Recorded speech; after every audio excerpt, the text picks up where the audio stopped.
বাটাবাটি ঝামেলা ছাড়াই রুই মাছ রান্না করছি আজকে রাতের জন্য। তো প্রথমে পেঁয়াজ কেটে নিচ্ছি, তারপর 2 কোয়া রসুন কুচি করে কেটে নিলাম। আগে থেকেই ধুয়ে রাখা রুই মাছগুলো হলুদ, মরিচ ও লবণ দিয়ে ভালো করে মেখে নিচ্ছি। মাছ ভালো মতো মেখে নেওয়া হয়ে গেলে চুলায় একটা প্যান বসিয়ে তেল গরম করে তাতে মাছ আর বেগুন ছেড়ে কিছুক্ষণ অপেক্ষা করে এপিট ওপিট করে ভেজে নেব।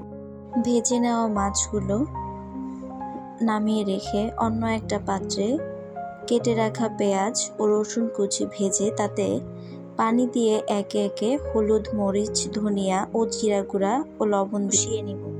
মশলা কষানো হলে তাতে আলু দিয়ে দিব।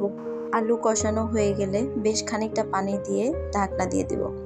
ঢাকনা দেওয়ার কিছুক্ষণ পর পানিতে যখন বলক আসবে তখন মাছ ও বেগুন ছেড়ে দিব।